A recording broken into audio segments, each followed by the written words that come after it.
Now all that's left to discuss is how I got the timeline to show something that's completely different from any frame in the video. Right, did it notice that? That is genius, okay? What is this manipulation, man? Hello YouTube, this is Asuzu and welcome yet to another reaction videos with me.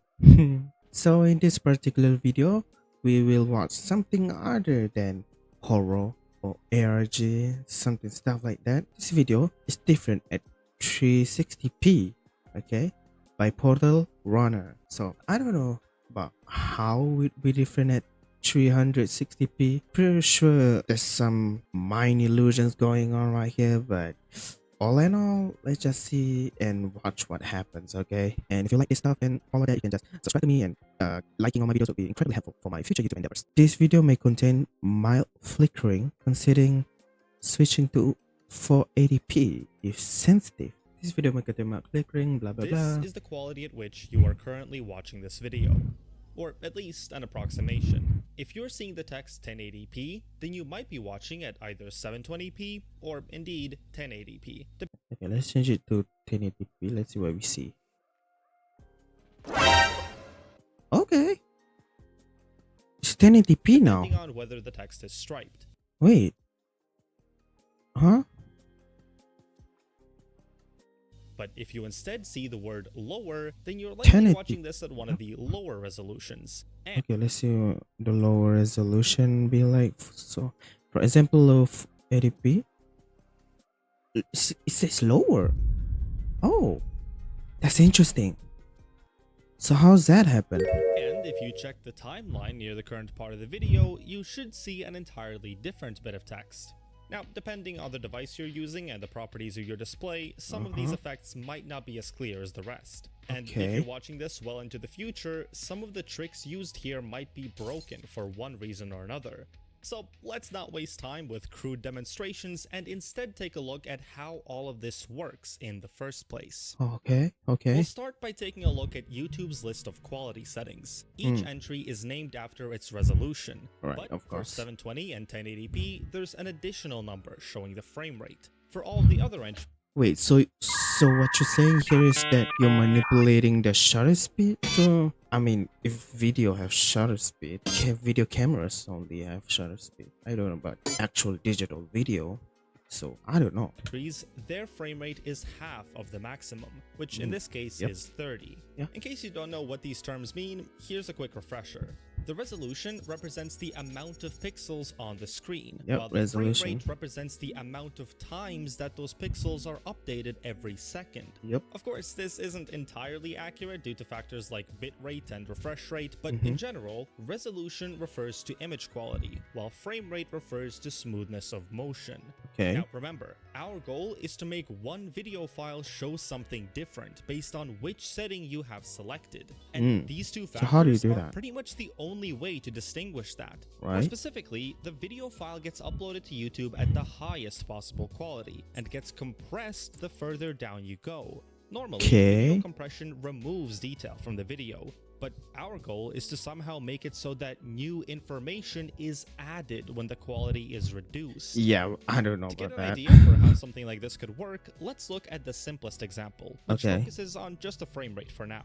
As mentioned before, a clip that started at 60 frames per second gets cut down to just 30 at lower quality settings. YouTube does this by simply dropping every other frame. Normally, Alright. this just means that the video playback gets a bit choppier. But what if we stored our video in only the dropped frames? This way, Okay. at 60 FPS, you can still see the original clip, albeit with some flickering, while at 30 FPS, it disappears entirely. Okay. Creating a video file with such specific conditions is also not a straightforward process. After all, if I were to simply weave together individual frames in a video editor, it would take me hours to cover Right, just a that'd be minute tiresome. of footage. Trust Naturally, me, the I know. solution was to write some code. In this case, that's a Python script that takes two images as an input and produces an interleaved video as the output. Hold on, are we learning? Are we learning Python? We're learning programming, guys. Hold on. Scripts like these were very important throughout this project, and frankly, every other project on this channel has relied heavily on programming, which is something that you too can master with the sponsor of this video, boot.dev. I've always said that the best way to learn how to code is to build I don't know any an programming entire stuff, year. man. All of this Sorry should about hopefully that, give man. you I an just- idea of how something don't. like this is even possible in the first place. But it doesn't quite get us to the solution just yet. If all we're doing is interleaving frames, then not only does the flicker get kind of annoying, but it also doesn't explain how we get a custom message at 30 FPS. If we try drawing something on those other frames, the 60 FPS playback would now blend and blur the two shapes together. We could try to work around this by subtracting the unwanted frame from the desired output, creating a sort of optical illusion that cancels out certain parts of the image. But this makes the flicker even worse, and pausing the video at any point could expose the image that we're trying to hide. So clearly this isn't the full solution. And in fact, if you go back to the demonstration at the beginning of the video and step through it frame by frame, you'll notice that there's definitely a lot more going on, especially at 1080p. To understand this, we'll have to take a look at the other factor. That is resolution. Okay. Scaling down a video might seem like a fairly simple task. Just reduce the amount of pixels in the frame. Yeah. What's not so simple is figuring out which pixels to keep. If you're going from 1920 by 1080 to 640 by 360, then that's 3 times fewer pixels per axis, or 9 times fewer total.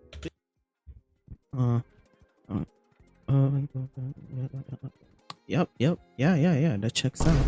This means that a 3x3 grid of pixels would get condensed down to just 1 pixel.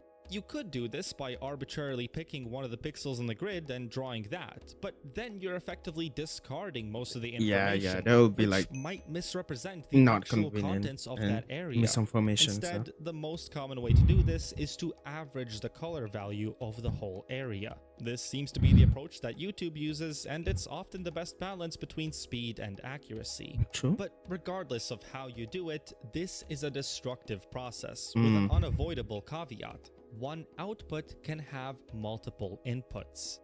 For example, a perfectly monotone kernel will obviously come out to a pixel. So you can put other stuff in there as well. Like if it's lower, then you can put another video. Oh shit, man. I think I kind of understand it. Pixel of the same color, but a noisier area with a distinguishable pattern could still average out to that same color. Mathematically, this makes sense. But if you surround the noisy pattern with a solid background, then even though they average to the same color, you can clearly spot the pattern at full resolution. It's also worth noting that wait, let me lower that. Clearly spot the pattern at is lowering make a difference? Full resolution. It's also worth noting that some patterns are more Maybe I visible just than tripping. others. A checkerboard or grid might feel very noisy and contrasting close up, but when you zoom out, your eyes start to blur it together. However, regular patterns like straight lines are easier to see even at small scales because your brain is less likely to filter that information as noise. Yeah. And the choice between horizontal and vertical lines also matters. Wait. Oh my, hold on. Oh, okay, now it's like interesting. So the lower I go, just blend in. Yeah, averaging the area of the pixel to make it less pixel, to make it more pixelated and stuff, to lower the quality. And then as we go up, the detail is becoming more and more true, one might say. Oh, even at 720p it's averaging out. Okay, cool.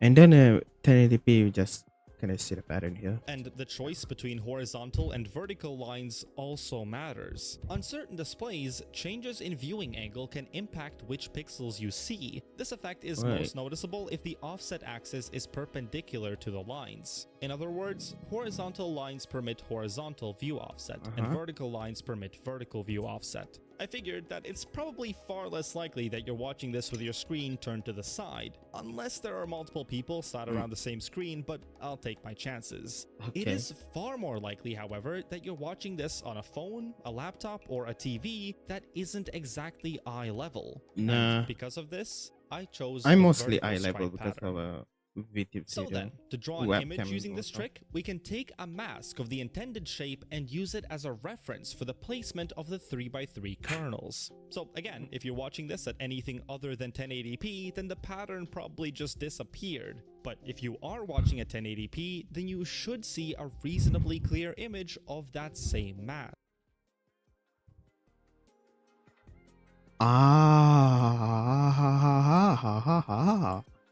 The 240p. Okay, now it's just averaging all the things. Now it just looks like, yeah. If you have a really bad internet that you can only do like 144p, I'm sorry to say this, people. If you have that, I'm sorry. Okay, now it's 1080p.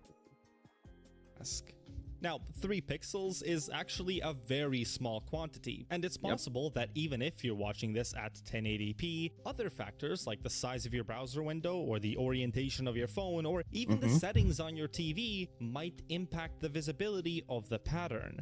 To address that, I decided to combine this trick with the previously mentioned frame interleaving trick, placing the original mask on every odd frame to make it show up only at 60 FPS. This also reduces the flicker, because this time a part of the image is always visible. But it still doesn't solve our earlier problem of getting an image to show up exclusively for lower resolutions. Right now, we can get a pattern to show up for 1080p, but at any other resolution, nothing shows up. That's because, again, downscaling is a destructive process. We're actively losing information at lower settings. So to make a custom image show up at a lower quality, we'd have to find a way to somehow reveal new patterns by dropping information. So how do you do that? I tried creating a field of high contrast white noise, where some kernels contained one white pixel more than the rest. The idea was that when this is scaled down, the noise would average out, and the result would be a clean image.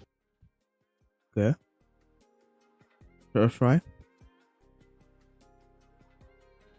Okay, it doesn't work because he said that it was a prototype, so obviously it doesn't work. And while yes, that did work, you can also clearly see the pattern at 1080p. Oh my god. The brain is just very good at finding such patterns, even though the difference is just our one brain is pixel smart, per yo. kernel.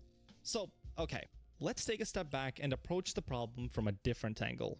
What characteristics are unique to low-quality images? 30 Sure, you can FPS. talk about pixel count and whatnot, but more generally, high-quality images are sharper than their low-quality counterparts. We can express this more formally as the frequency of details decreasing as you go down. For like example, a music. think back to the times that you've seen a weird-looking cloud in You know, the like music get crunched down, the less frequency it got. So the picture's kind of like that also. sky and thought, hey, if I squint hard enough, it kinda looks like a puppy. And if you only had the blurred version of that picture, you I don't might as know. well I don't associate see that it. with a child's painting of a dog. Okay, Whereas now at I full see it, quality, kinda. It's obvious that these are clouds. The point is, that is an example of a case where lower image quality actually reveals more information. Right. Applying this to our problem, you can imagine that if our pattern had some blurry text in the background, it would be harder to make it out than the much more clearly visible foreground pattern. Okay. Okay. It doesn't work. Okay. And the brain is lazy, so it'll almost always choose to interpret the thing that it sees first. Bro, why am I so lazy, bro? What the fuck is my brain doing? But if you remove the high frequency foreground pattern, it has no choice but to focus on the low frequency background. Right. Of course, this optical illusion isn't as strong as the rest, so you do have to be a bit clever in how you use it. The word lower was chosen deliberately because it aligns perfectly with the characters in the foreground text. So you have to be is very similar in shape to 1, just with an extra letter. so you have to have the same one that is the Yeah. Leg. O is the same shape as 0, W fits in the lower half of the 8, E Okay. can be rounded down to So fit you have closer within the to second have 0, a same and R shape is again the same as shape as the high P, just with an frequency, extra or leg. else it When doesn't layered on top of the weird. line pattern on only It even doesn't frames, it becomes nearly invisible at 1080p, but at 360p, it is the only visible thing remaining. Now all that's left to discuss is how I got the timeline to show something that's completely different from one frame in the video. Hold on, what? I don't notice that. Hold on. Wait, hold on.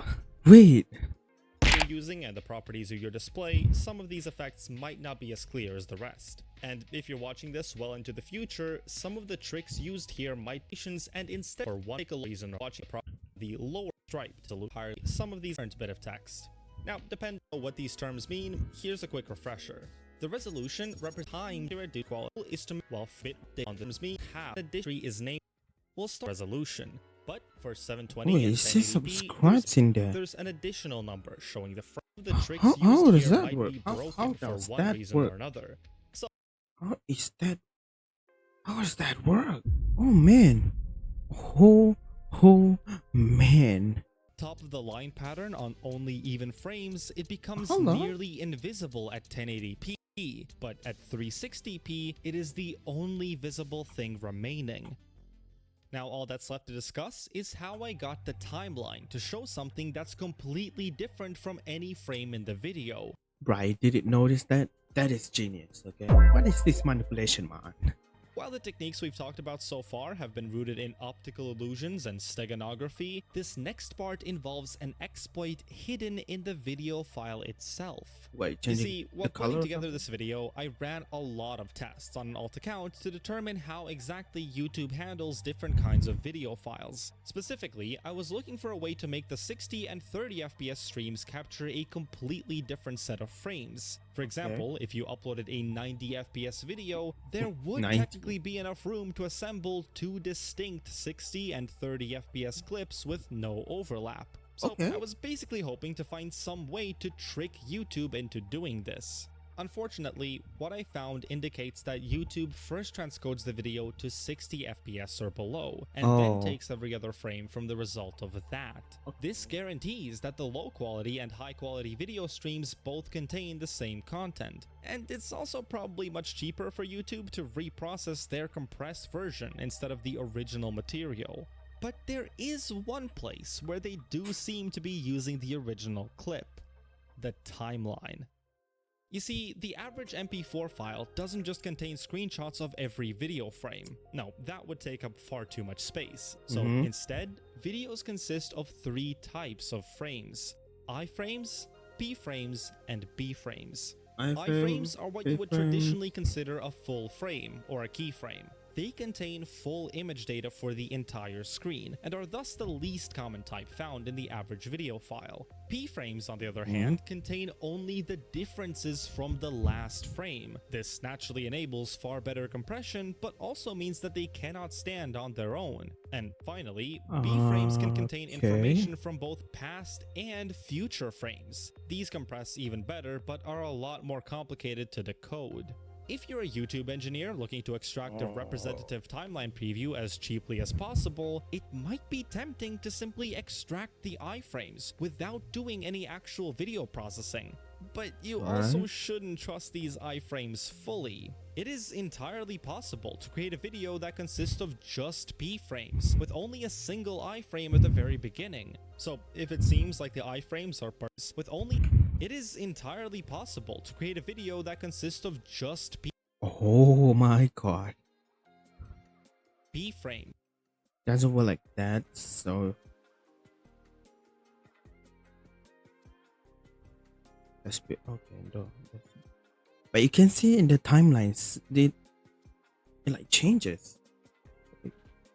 With only a changes. single iframe at the very beginning. So if it seems like the iframes are particularly unreasonable, it makes sense to re-encode the video first. Of course, I can't know for certain that this is the process that YouTube uses, but my testing indicates that it's likely pretty close. So, as you might suspect, the key to exploiting this is to create a high frame rate video and insert unique iframes among the frames that are going to be dropped when it gets re-encoded to 60 FPS. If the new iframes are sensible enough, YouTube...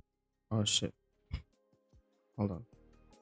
The key to exploiting this is to create a high frame rate video and insert unique iframes among the frames that are going to be dropped when it gets re-encoded to 60 FPS. If the new iframes are sensible enough, YouTube may choose to extract them directly before they get completely removed from the final video. Right, so that's why you had it. If I'm making this process sound fragile, well, that's because it is. If any of these tricks fails over time, I'm willing to bet that this will be the first one to go. Yeah. All it takes is for YouTube it to is really re-encode unstable. the video once. Even just using YouTube's built-in editing tool might ruin it. So here's hoping I don't have to blur or cut anything out of this video.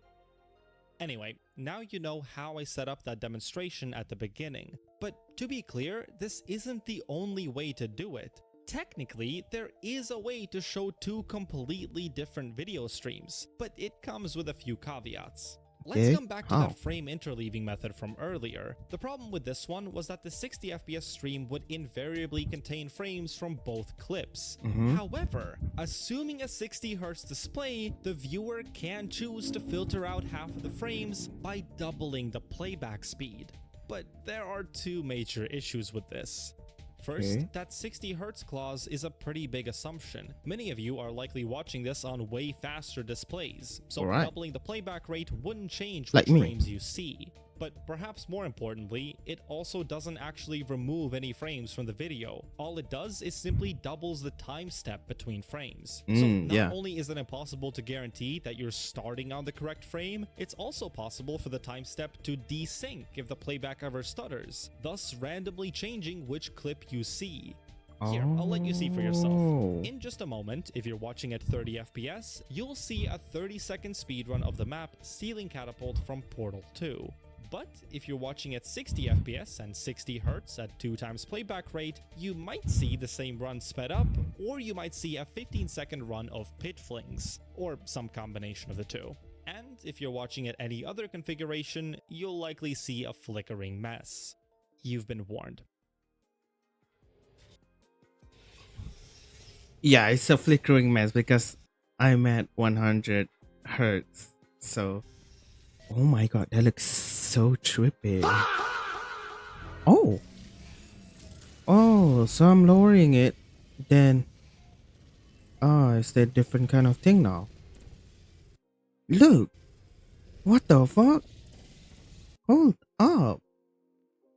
What if I use bitrate premium? Oh, okay, that's okay, that's too much.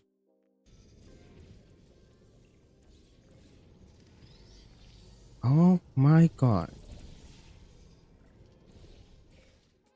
Thanks to Burger40 for the gameplay clips. Now, obviously, this approach is a lot closer to what you might expect from this kind of project, but the general inconsistency and hardware assumptions are the main reasons why I ended up going for an otherwise far more complicated and less flashy demonstration for the intro. I also tried uploading at 4K, at high frame rates, and a bunch of other stuff. So that is many retries that you have there. Let me know in the comments. Oh, but do check the pinned comment first. I always try to post the answers to the most common man. questions. That's the effort. So, if it's you the effort, man. Please consider subscribing. This is exactly the kind of stuff that we like to do around here. And if you happen to be looking for a tutor or consultant on your personal projects, you can now pay me money to book my time at learn.p2r3.com. Or if you instead want to learn how to code with expertly crafted hands-on courses, check out boot.dev by using the link in the description. Yeah, I don't know about that. I can't learn programming for shit. So yeah, that is pretty interesting, really. You can have a different video depending on which hertz with which frame rate and which resolution you guys set into, like that.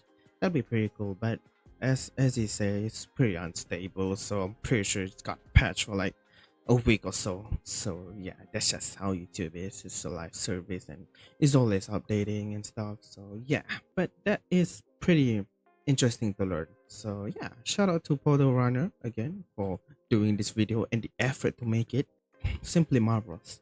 And yeah, again, if you like me reacting to this stuff, you can like this video and subscribe to my channel if you want more of these videos coming up. Okay, so as always, so as it